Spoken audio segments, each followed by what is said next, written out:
Hello everyone.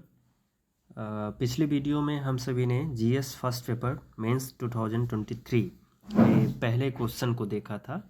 आज हम सभी सेकंड क्वेश्चन के उसी पेपर के सेकंड क्वेश्चंस को देखेंगे और सेकंड क्वेश्चन आज है हमारा आधुनिक शिक्षा में सर सैयद अहमद खान के योगदान पर एक टिप्पणी लिखिए। ध्यान देने वाली बात है यहाँ पर क्वेश्चन टेल है, यहाँ पर टिप्पणी लिखिए। कई बार होता है प्रकाश डालिए, आलोचनात्मक मूल्यांकन कीजिए, इन सब का अलग अलग एक महत्व होता है। यहाँ पर टिप्पणी लिखी है तो आप सभी को पता होगा कि हमें चीज़ों के बारे में बताना है, लेकिन हाँ पॉजिटिव के साथ साथ कुछ निगेटिव एस्पेक्ट यदि है हम उसको भी बताते हुए फिर एक बेहतर तरीके से कंक्लूड करेंगे।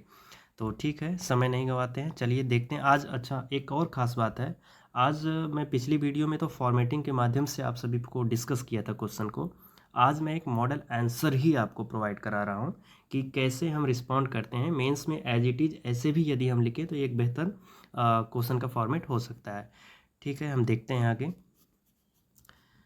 तो हमारा क्वेश्चन ये है, आधुनिक शिक्षा में सर सैयद अहमद खान के योगदान पर एक टिप्पणी लिखिए। तो इसका आंसर हम शुरू करेंगे जब भी तो उनके बारे में थोड़ी सी ब्रीफ करेंगे इंट्रो में, और भी कंसाइज यदि इंट्रो आप कर सके तो बेहतर होगा। मैंने 4 से 5 लाइन में लिया है इसके लिए।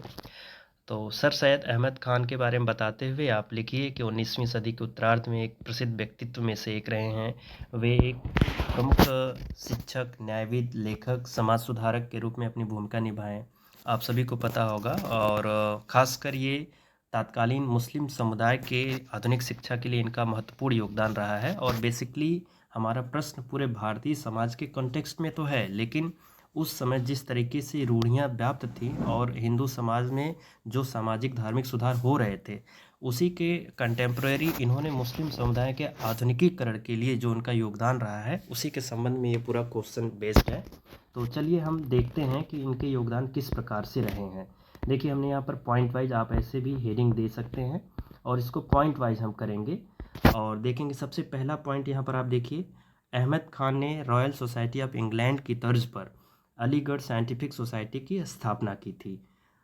और नेक्स्ट पॉइंट है, जो कि ये अलीगढ़ साइंटिफिक सोसाइटी थी, इसका मेन पर्पज़ ये था कि साइंटिफिक अप्रोच, साइंटिफिक एजुकेशन को कैसे प्रमोट किया जाए।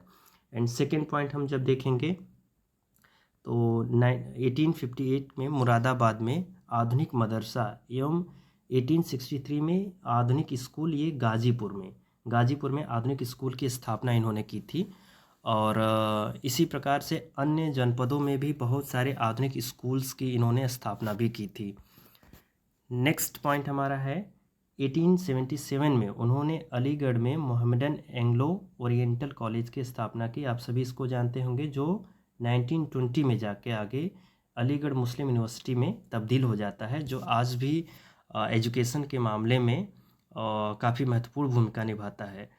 और जब हम देखते हैं नेक्स्ट पॉइंट इनका, उन्होंने तत्कालीन समय में कुरान की, सबसे इम्पोर्टेंट यहाँ पर ये चीज़ है कि कुरान की व्याख्या समय समय पे आधुनिक जो व्याख्याएं हुई उसकी शुरुआत कहीं ना कहीं सर सैयद अहमद खान ने ही की थी। कि तत्कालीन समय उन्होंने कुरान की आधुनिक व्याख्या को प्रमुख रूप से उठाया था इस मुद्दे को, और जिसका उस समुदाय के कुछ लोगों तथा कथित लोगों द्वारा कुछ विरोध भी किया गया उनका, लेकिन उनका ये मानना था कि किसी भी समाज में समय के साथ साथ व्याख्याओं में भी परिवर्तन होना चाहिए। जैसे जैसे हम आधुनिकता की ओर बढ़ते जाएं, हमारी व्याख्या भी आधुनिकता से ओतप्रोत होनी चाहिए, तभी एक जीवंत समाज का निर्माण हो सकता है।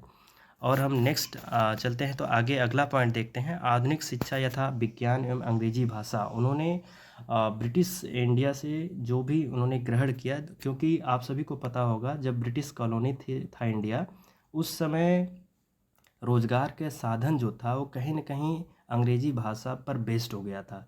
तो उन्होंने उस समय की ज़रूरत को देखा और मुस्लिम समुदाय के सामाजिक आर्थिक विकास के लिए, रोज़गार में उनकी संलग्नता को बढ़ावा देने के लिए उन्होंने अंग्रेज़ी भाषा को भी काफ़ी महत्व दिया।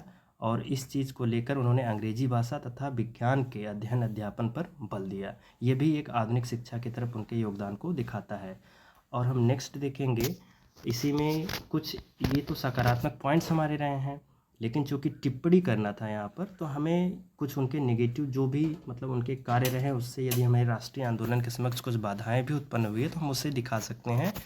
तो इस सकारात्मक योगदान के बावजूद देखिए ये एक पॉइंट है कि स्वतंत्रता संग्राम में मुस्लिमों को शामिल होने से रोकना। उनका ये कार्य जो था कहीं न कहीं उनका ये मानना था कि अभी हमें ब्रिटिशर्स से कहीं न कहीं लाभ लेना है, तो हमें ये काम करना है, चूँकि अंग्रेज़ों की फूट डालो एवं राज करो की नीति के तहत ये उनका कदम कहीं न कहीं राष्ट्रीय संग्राम, स्वतंत्रता संग्राम था, उसके समक्ष एक बाधा के रूप में रहा। द्विराष्ट्र सिद्धांत का जो प्रचार कहीं न कहीं उनके द्वारा हुआ, वो आगे चलकर और भी कुछ सांप्रदायिकता बढ़ती है और आगे जाकर पाकिस्तान की नींव खड़ी होती है, उस पाकिस्तान की स्थापना होती है। तो ये तो कुछ कमियां रही हैं, लेकिन जब हम आधुनिक शिक्षा के रूप में उनकी बात करते हैं तो इन कमियों के बावजूद आधुनिक शिक्षा में उनके योगदान वो काफ़ी महत्वपूर्ण रहे हैं। जैसे हम देखिए कंक्लूड करना हो जब आप, तो उपर्युक्त कमियां राष्ट्रीय आंदोलन के समक्ष बाधक रहीं, लेकिन व्यापक रूप से आधुनिक शिक्षा में उनके योगदान, खासकर महिला शिक्षा एवं सशक्तिकरण जैसे पर्दा प्रथा, बहुविवाह तथा 3 तलाक की उन्होंने आलोचना करी थी, जो कि आज भी पता है। आज 3 तलाक को माननीय सर्वोच्च न्यायालय द्वारा गैर संवैधानिक, असंवैधानिक वो कर दिया गया है। तो ये कहीं न कहीं उनके विचारों से ही प्रेरित रहा है, या उनके जो विचार आधुनिकीकरण की तरफ थे, आज कहीं न कहीं वो मूर्त रूप लेते हुए दिखाई पड़ते हैं। और साहित्य में उनका सबसे इम्पोर्टेंट एक बुक रही है असबाब बगावत हिंद, जिसमें उन्होंने अंग्रेजी नीतियों के खुल के विरोध किया था। उसके बाद यद्यपि आगे चलकर अंग्रेज़ों का समर्थन लेते हुए उन्होंने कुछ ऐसे कार्य भी किए जिससे राष्ट्रीय आंदोलन में कुछ समस्याएं आईं, लेकिन इसके साथ साथ इनके योगदान खासकर शिक्षा के क्षेत्र में अत्यंत सराहनीय रहे हैं। और आज भी हम देख सकते हैं उत्तर प्रदेश सरकार द्वारा जो मदरसों में कंप्यूटर की शिक्षा को प्रोत्साहित किया जा रहा है, साइंस को प्रोत्साहित किया जा रहा है, कहीं न कहीं ये उनके आधुनिकीकरण की, आधुनिक शिक्षा के क्षेत्र में उनके सोच, उनके विचार को ही मूर्त रूप देने का प्रयास किया जा रहा है।